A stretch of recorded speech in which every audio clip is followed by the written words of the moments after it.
Lundi 22 mars, les amis, salut à tous. Vous connaissez la petite formule. J'espère que vous êtes en forme où que vous soyez et soyez les bienvenus. Mais non pas dans mon petit bureau aujourd'hui, mais toujours à la maison, ici dans mon havre de paix. Pour vous adresser un petit message, je vous ai posté ce matin quelques mots pour vous dire que j'avais quelque chose à vous annoncer. Effectivement, j'ai pris la décision, il y a quelques jours, de refermer un chapitre beIN Sport que nous avons lancé ensemble.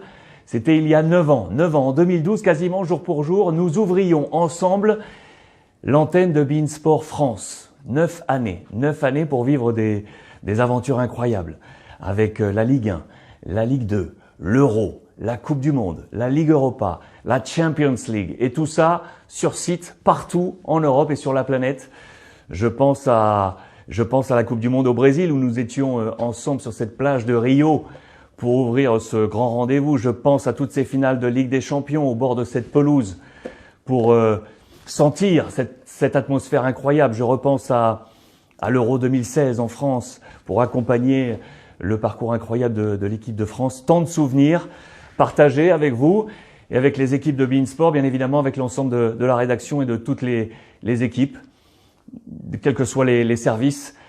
Ces équipes, je les remercie aujourd'hui du fond du cœur parce que ces équipes m'ont permis de poursuivre mon accomplissement professionnel et donc personnel. L'un ne va pas sans l'autre chez moi, c'est sûr. Ma vie professionnelle est au plein cœur de ma vie. Je ne peux pas les dissocier. Alors voilà, je voulais adresser un grand merci et je souhaite le meilleur à beIN Sport. Et je sais qu'aujourd'hui, en 9 ans, cette chaîne est devenue une référence en France, en Europe et sur la planète sport.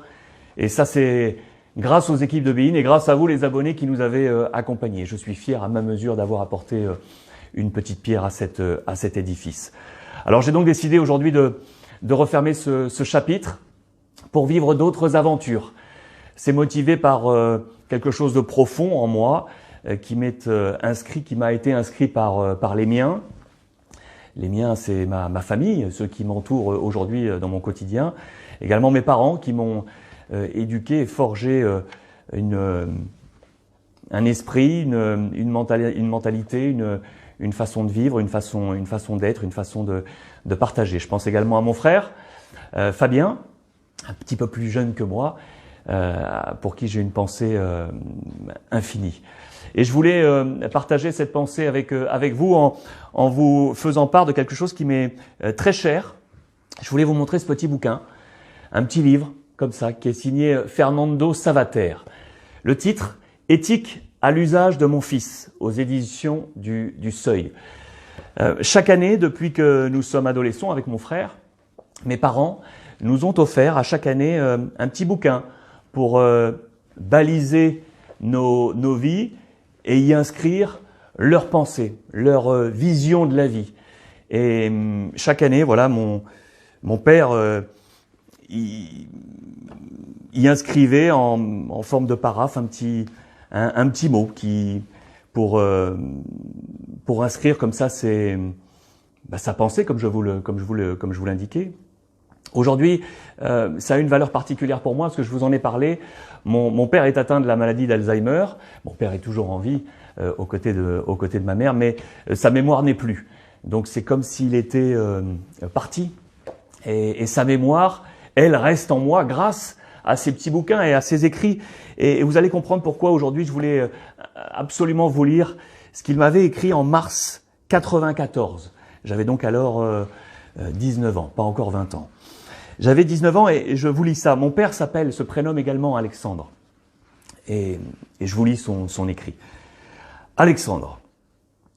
Quand j'étais gamin, il y avait chez moi, accroché à un mur, une petite faïence peinte qui disait « 5 ans, mon papa sait tout. 10 ans, mon papa sait beaucoup de choses. 17 ans, papa croit tout savoir.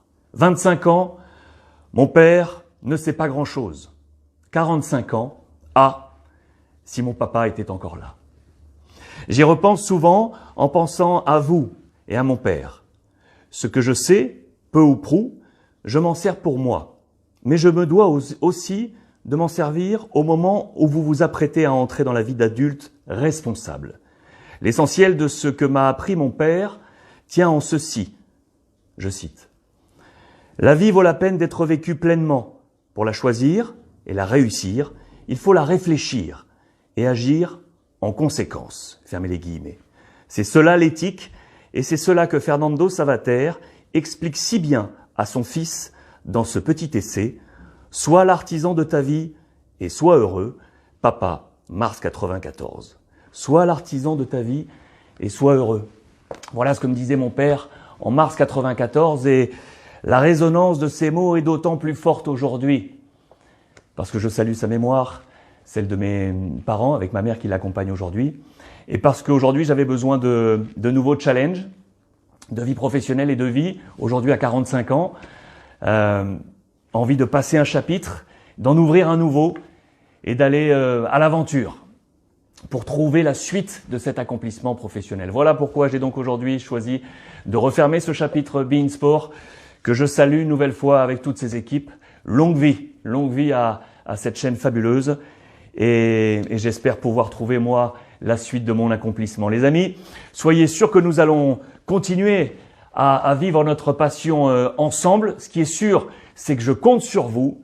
Ce qui est sûr également, c'est que vous pouvez et que vous pourrez compter sur moi. Soyons l'artisan de nos vies, les amis, et soyons heureux.